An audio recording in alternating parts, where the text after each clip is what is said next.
Hi, it's Perry here, and I was recently interviewed on Richard Travel Saturday Live show, and there's a couple of questions that keep popping up that people are quite interested in.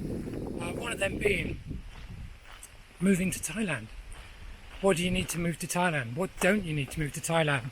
So in this video, I'm going to address those questions and how they, what I actually did, and what you may want to do.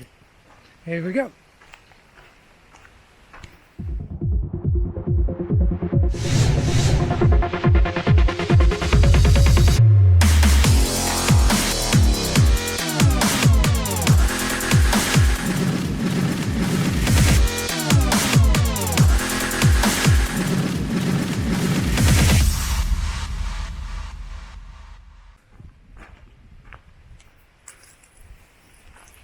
So a little backstory. I travelled a lot during the winter. I'm from the UK, and in the winter months, December, January, I always do travel to warmer climates for extended stays. Travel around different countries, whether it be parts of the US or Central America, South America, Cuba, North America, North Africa, all of Asia. And everywhere in between, anywhere it's hot basically.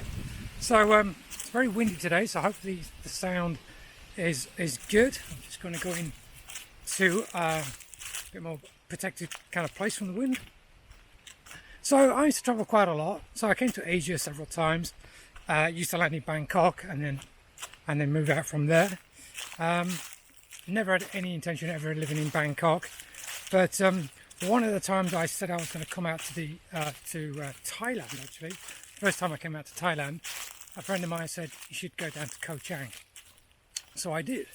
Went to check it out, fell in love with the place, and spent quite a lot of time there. And then, also I went travelling again, different places, and eventually I was in the UK and I decided to leave the UK, possibly for good. But so what I did was I travelled back down to Koh Chang, so that's the place I want to stay, and I came to live in Koh Chang. Now I still kept my flat, my apartment in the UK, in London, and all my possessions, and off I went. I had a business, I had a small flourishing business. I had several businesses in the UK, and one of them was in 2008, and it was a production company. So I saw that production was just about to go online in my insights. Budgets are coming down from advertising agencies and everything else, and I could see the shift going on to online advertising, etc. And I thought, well, where's the best place to go for businesses? I got fed up with working for big blue chip companies, with all the endless meetings and all that kind of stuff. So I decided to go with local businesses and make product for them online and sort them out online. So that was all quite new at the time. Internet was not new, but video online was certainly a challenge. And anyway, so I started doing things there. So I had a fledgling business from the production company going into what we call local search marketing, online SEO, things like that. So I moved to Koh Chang Island, and I started working there in the back of a restaurant for a few hours a day. El Barrio, still there, different place now. It's in Lonely Beach where I took up residence. So I used to work there a few hours a day, get a drink. They were closed in the day, and used to work there for a few hours a day, servicing my clients and sending some outreach out, things like that, trying to build on my client base, build my business up. So that's called like a digital nomad back then. I guess I was one of the earlier digital nomads. But the only thing with Koh Chang is back then the internet used to kind of turn off about 3 o'clock in the afternoon. So I used to work for a few hours across lunch, and then go to the beach, have a swim, get a bit of tan, and then watch the sun go down, have a few beers. So my working day was very, very, very short actually. And obviously then I just go out and party and everything else. So that wasn't very sustainable for me, trying to build a business. Not the way I wanted to live really. It was fun for a short time, I admit. So what I did was I thought, right, I need to get back home, really think about it, what I need to do, plan it all out. Got to have a plan. So if you're going to go to a foreign country, you got to have a plan. So that's what I did. So I went back home. I decided to sell everything I had or give it away, which was actually a very cathartic experience. The things you own you, and you put a lot of value on them. You know what it cost, how hard you have to work for these things, how much they cost, and then when you come to that position, you realise that they actually aren't worth hardly anything. Sorry, I've got one eye out because I'm walking through loads of leaves here, and you never know if there's a snake around. You never really see them. Hopefully they'll hear me come in and disappear. Anyway, so all these things you own actually own you. So I got rid of everything I gave to my brothers and friends, sold some stuff. Mainly we're talking like tech and clothes and things like that. Bigger stuff. Had lots of cameras. I was in media, obviously. Cameras, bipod around, surround sounds, all that kind of stuff. I just gave most of it away, sold what I could, and was left with the contents of a couple of bags and my record collection and CD collection as well. So I took those up north to my parents and dropped everything off there. I ended up staying with my parents for 4 or 5 weeks, 6 weeks maybe, which I haven't done since I was like in my late teens. And so I stayed there for a while, and then I came back down to London, stayed a couple of nights at a friend's house, got a flight, and went back to Bangkok with literally my Mac in a bag, and let's look this way, and a backpack with some clothes and not much else really. So anything, just what I could carry. Everything else I got rid of. So I was travelling a lot. Also had the contents of my bank account, and I had a small ongoing business that was generating an income, which is very important as you soon run out of money. So I landed in Bangkok. At the time I had a kind of girlfriend, and I found a apartment on the Chao Phraya River. I like the river area, so I had this. I rented an apartment there. It took me about a week to get that sorted out, but actually finding the apartment was the longest time. Just walking around finding places. But once you find a place, you can literally move in within 24 hours. Super easy to do that. There's no prolonged credit checks and all that kind of stuff like we had back home. Took weeks to get into a place. So 24 hours, I had a nice setup. I was on the river. I was on the floor that didn't exist, which was 13. So they're quite superstitious here in Thailand. So if you go to a lot of condos, high-rise buildings, they don't have a floor 13. So I lived on the 13th floor. I guess no one else wanted to live there. It's pretty quiet. Beautiful place. I think it had about 57 floors in all. Beautiful terrace on the top of the roof. Gardens and things. Really, really nice. All looked over the river and over the city. Stunning views. So I lived there. And then about a year or so later, I moved to a low-rise condo just down the road, which is about 8 floors. Again, riverside. Beautiful, nice and quiet. Superb. So that was me getting to Thailand, and I literally had what I had. I was kind of into the minimal kind of thing. I've since got married, so I've acquired a lot more stuff. but still I can live with very, very limited possessions, really. There's times in my life when I've had a lot, and times when I haven't, not much, and now I just don't really care for it. When I actually go to make any purchase, I always think, well, do I want it, and do I need it? If I want it, everybody wants everything, and it'd be nice to have all this stuff, but it is just stuff. I don't put any value on it at all. But do I want it? Do I need it? Invariably no. So I just don't buy stuff. My wife buys a lot of stuff. I personally don't. So what do you need to come to Thailand? That's what we're going down to. So what do you need? Now everyone's different.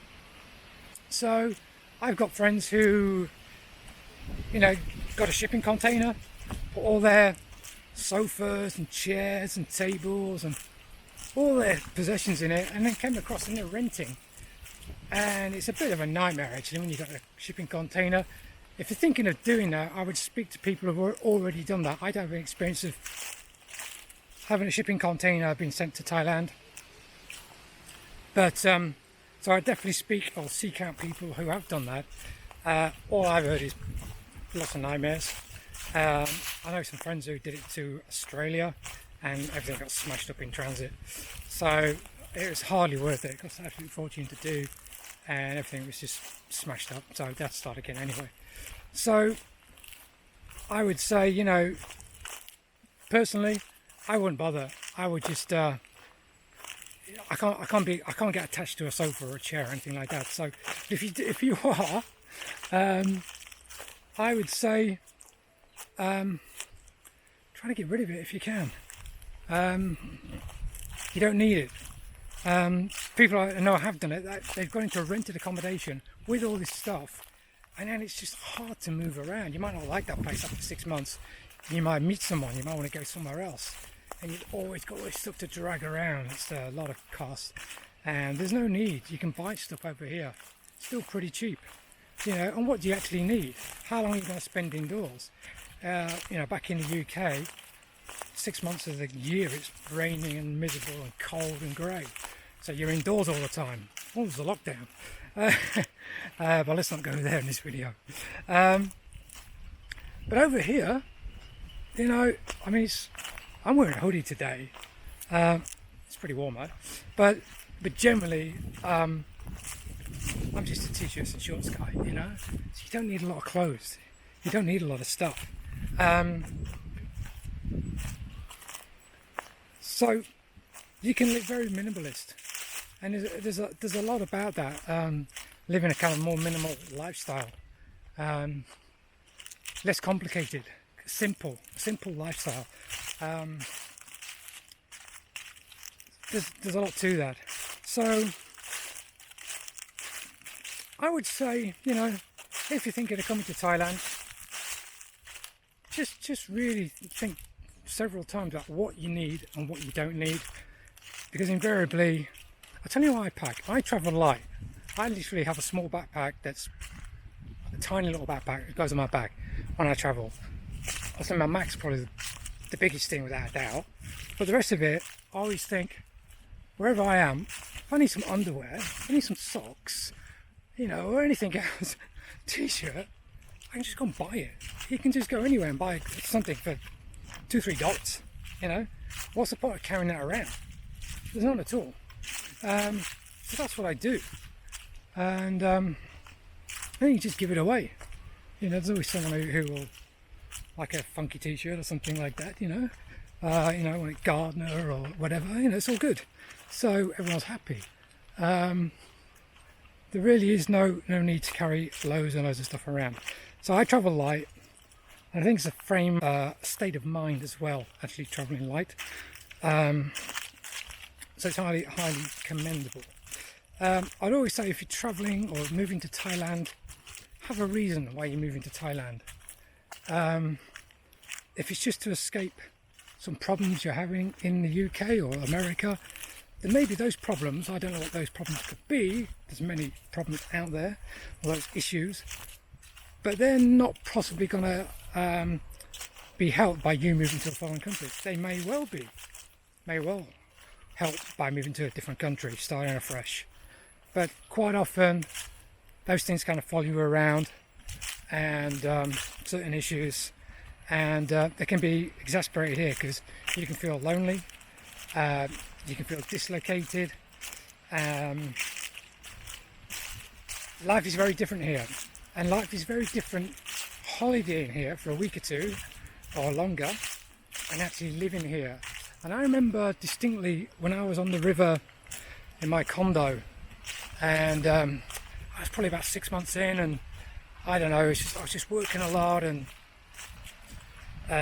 things weren't going right in relationships, and kind of missing my friends, and missing things like comedy clubs and rock concerts, and just going down the pub and stuff like that. I kind of missed all that where I was in Bangkok, because you can go out and do similar sort of things, but you know with your best buds and things like that. So I did get a little, not homesick or anything like that, but a little bit, did I do the right thing, kind of asking myself. And I was always frustrated by trying to push forward and do things, and there's a whole different rhythm here, very different rhythm, different way of doing things. And I distinctly remember standing on my balcony watching the river, and just thinking, you know what, I've got to be more like the river. Bruce Lee said, be like water, be like water. And basically just go with the flow. It's pointless trying to swim up against the tide. The tide is endless and always against you. You never beat it. So stop fighting, stop trying to swim against the tide, and just go with the flow. Accept it. Acceptance. I think that's the word we're looking for here. Just be mindful of where you are, and it's different. That's what we came out for originally. Ooh. That's what we came out here for. We're looking for adventure. We're looking for a different way of life. We want to leave the old way of life behind. And if you're trying to cling to it, all these miles away, it's just going to make you unhappy. So once you accept it and start going with the flow, you can start to have a really nice life here. So again, you've got to have some objective, some intent of why you're here, what you're going to do here. I know people who are just sat on the islands and they're just bored out of their brains, especially now during this time with what's going on in the world, and even though little social circles have kind of seized up because the bars and things like that aren't open. So it's life's a struggle, always a struggle, but if you realise that, then you can just manage it.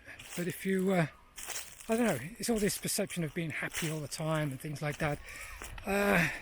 It's a false way to live, I believe, in my view. If you're always trying to get somewhere, to do something, you're always going to be unhappy because it's always slightly unattainable. It's always a little bit further out of your grasp, out your reach. Just be content where you are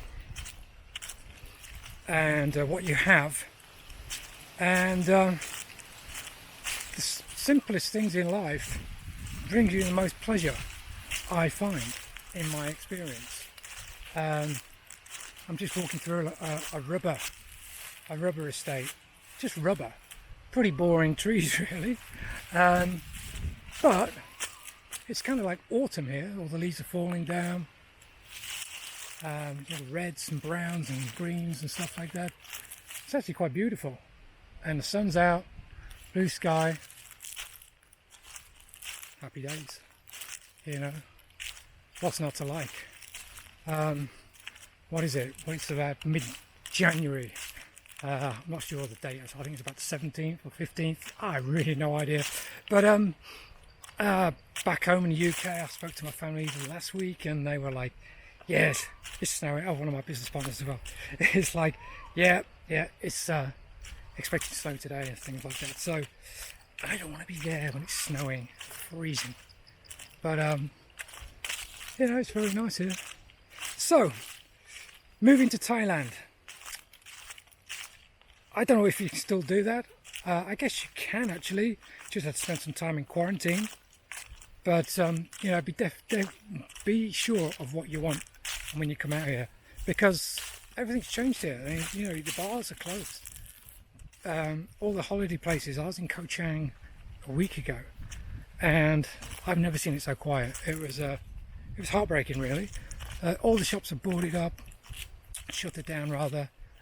Couple there, and my wife spoke to one of the guys selling some clothing, and he said she's trying to get rid of it now, and he's off.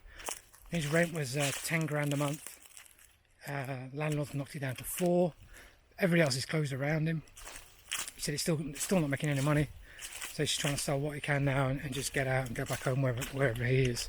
He's a Thai. So I know lots of business owners over there, got bars and restaurants and hotels and guest houses and things. There is no hospitality industry anymore. Not over here. It's really, really sad. So if you did come across to live, all that nightlife you probably had on your holidays and vacations, it's not really there. That buzz isn't really there, because the bars and things like that just aren't open. People aren't there. So it's very, very different. But if you like a quieter life, look out some other places in Thailand. If you're in a holiday destination and it's empty, it's like going to Skegness or Blackpool in the winter. It's pretty depressing when no one's there. It's palatable in the summer when it's full of people and you're having a good time and having a few beers and what have you with your friends. That's okay. But in the winter, it's a bit grim.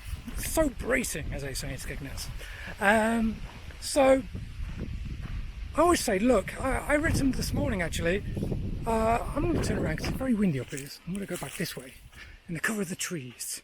I read something this morning actually, a very interesting article by I think it's the CEO or CFO of Airbnb. Now he reckons things probably will never get back to normal in the hospitality industry. So most of the hotels, luckily for him, he thinks will, all go to the wall, and that's looking very, very likely. But he said that what he's seen from the data he has and his company, it's worth looking into as well. Just I'll do a search for it. I can't remember what the article was called, but look for new models, new trends, basically. So people aren't going to cities anymore for vacations, and you're talking mainly internal tourism, so domestic tourism. So people aren't going to big cities.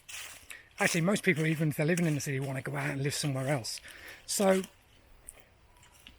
the game changer now, I would imagine, is not to live in a holiday island like Phuket, maybe not Koh Chang even, sorry friends, or Samui and places like that, because what was there before isn't there now, and potentially not going to be here for a very long time. That's just the reality.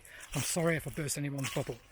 That's just my take on it. I might be wrong, hopefully I am, but that's my take on it. And looking at the data from this article from Airbnb guy, he's saying people are going out to different experiences. So instead of going to holiday islands, city breaks, people are going out to farms and smaller places just to. I think some of the islands actually, like Koh Chang, would actually be really good for this. But other things like, where we live, not far from where I'm actually walking, is a great little resort. There's several homestays, 500 baht a night, beautiful rooms on the riverside, restaurants, spas, everything, swimming pools, 500 baht a night, and super quiet, chilled. I had dinner there a couple of nights ago. Really, really nice. I go swimming in the mornings there. And I think that's probably the future. People aren't going to be in huge groups, aren't going to be in the big cities. And if I went to Phuket tomorrow, if I went to Koh Samui tomorrow, the experience I had, what I've had before to what I'm going to have now, it's going to be quite depressing. So why do you go there? But if you want to come to Thailand, get away from everything, I'd highly recommend seeking out some ulterior places, you know. So finding small resorts in the countryside. It's a different lifestyle, it's a different thing, but try it. You know, it's nice people, chill way of life. You know, I just walk the dogs in the morning, and neighbours come out, and the kids and things like that, and everybody knows my dog's name. And it's kind of cool. It's nice. It's relaxing. So that's something you could possibly think about. You know, things are changing. So we can't expect to do the same things and get the same results as it were, but there is alternatives there. So yeah, I mean, you can come out here. We're in Trap province, and it's super cheap down here. Not many tourists, except for the islands. Not many tourists. There's not many tourists anywhere. But I mean, there's not many Farang, if you like, over here. So I'm the only Farang in the village. So it's pretty chilled, and I don't get ripped off or anything like that, very rarely. And if I did, I just don't go back to those shops. But I've been here for quite a while now, so I get treated all right. I'm not super in with everybody or anything like that. I keep pretty much to myself. Yeah, it's just the way I am. Some people are a bit more want to be out there, but I'm quite happy doing what I do. Quite content where I am and in my lot. So but I was pretty much the same in the UK. So yeah, if you want to come to Thailand, think what you need, what you don't need, and get rid of pretty much everything. I used to place my clothes out on the bed, have a small bag, have 3 of everything what I needed, and then literally ditch 2/3, and the rest of it I'll just buy when I need it, as and when I need it. Probably socks and underwear was the only thing I've had of 3. Everything else you can buy. So it's a cool little tip, I think. Yeah,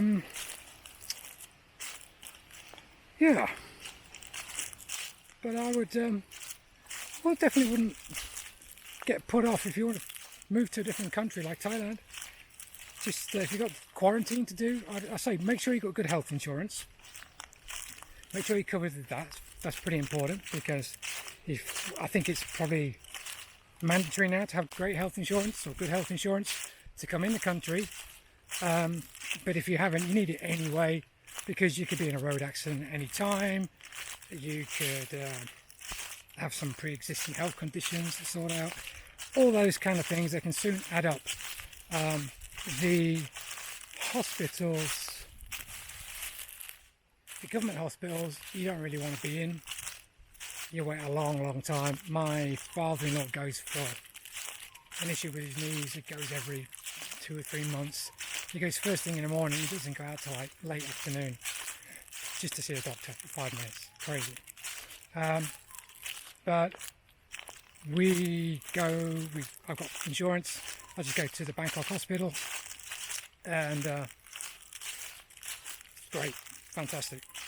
Can't complain at all. So get your medical sorted out, get fit, get healthy, and then trying to make that, if you come here, make a new life, make health part of it. You can eat some good food here, take some exercise, go for a walk, doesn't cost anything. There's lots of nice walks here, lots of nice drives as well. So come out to the countryside, just explore it. My wife was just driving to the post office this morning and said, we haven't been down that road, So maybe, okay, one day this week we'll take an afternoon out and we'll just drive around some random roads and check out the local area, even though we've been here several years. There's loads of places to go out and find new lakes and all kinds of stuff. It's quite nice. So, especially if you've got dogs, stuff like that, take dogs out. So it's all worth doing. So get your medical sorted out, have some intent, what you want to do, what you want to achieve here. If you just want to come across here and sit in the bars talking to girls all night, maybe I'm not the person to speak to, but I don't think any of that's really going on, or it's very limited where that's going on because all the bars are closed. So but if you've got a little business, or you're working online, or you just want to retire, a warmer climate, just chill out, then I would say, yeah, go for it. Move to Thailand, get rid of what you can. If you're unsure, keep your stuff, put it in storage, and just come out for 5 or 6 months. And if you like it, go back home, sort your affairs out, and then come back out.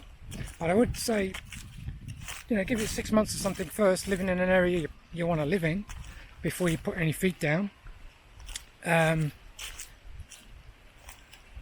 Because being here on a holiday and being here, living here in a community is very, very different. So, and if you haven't been here for this past year, obviously things have changed quite a lot to say the least. But you don't need me to tell you that. I need a drink. I need to go head home. You don't need me to tell you that because it's we can see it everywhere around the world pretty much. So yeah, get yourself out to Thailand. It's all good, and just try to live a good life. That's all we can do. Well, I get more pleasure just working out in my garden or on the farm than pretty much anything else really. And if you asked me 5 or 6 years ago, we even talked about gardening, I'd have been yawning. But and I'm not the only one. There's lots of country folk the same as me who are the same, which we just laugh, like, you know, if we spoke 5 or 6 years ago about gardening and growing stuff, we'd have just like laughed at each other. Well, now here we all are working in our gardens and making little farms and all this kind of stuff, and it's actually really good when you're in the nature and all this greenery. You feel connected. You know, when you're in the city, it's so disconnected, it's heartless, soulless. But when you're in the nature, you feel good. You just naturally feel good. You know, walking through the grass, looking out for snakes. Actually, when you see a snake, most of the time they just sit there looking at you, you look at them, and then they just slither away. Most of the time. So it's all good. And where we live and what we've been doing on our farms, it's all organic. We don't do all natural farming basically. So they're turning into like little oases of wildlife and birds and insects and all kinds of stuff that we just don't get anywhere else. So all these monocrops and things like that, there's a monocrop and a monodiversity or non-diversity of species. So but in our places, well, with natural farming and permaculture, it's literally teeming with bees and butterflies and birds and all kinds of stuff. And it's like we wake up to the birds singing and all this kind of stuff. It just brings you back down to nature and just think, you know, all this craziness that's going on in the world, it doesn't mean nothing. When I'm out here, the world is exactly how it should be. It's only when you start going on social media and Facebook and all that and getting bullshit conversations, you know, and it's just like, you can spend a long time there going nowhere and achieving nothing, just a complete waste of time. It's easy to get drawn into all that crap as well, but the best part, you just want to stay out of it, in my opinion. But when you come out here, life's good. Life couldn't be better. So I'm going to head off home, but hopefully if you're thinking of coming out to Thailand to live, then you've caught this video. I hope it wasn't much of a ramble. a ramble for me around the woods, but hopefully I wasn't rambling too much. And you got some little nuggets out there. Got some nuggets out of it. So you make a decision whether you want to come or not. And you know, if you decide to travel and you have to quarantine and then come out the other side and start a new life, that's that's a pretty good thing. I wouldn't personally want to be in a city now. I wouldn't be living in London or LA or anything like that. I really wouldn't. So this is not for everyone, but if you're like-minded, you may find this interesting. And let me know. Let me know in the comments below. And yeah, like and subscribe. And I'm going to do some more videos kind of like this, a few walk and talks just about moving to Thailand and some different aspects and some of my story, just to give you some background. I'll try to make them shorter than this. I think I've rambled on for quite a while, but my arm's aching anyway, so I guess I have to. But anyway, that being said, I'm just going to come out of these trees. I know it's windy, so before the sun goes pants, I'll bid you adieu. Sorry, Cap, and thank you very much indeed, and we'll see you on the next one. Take care.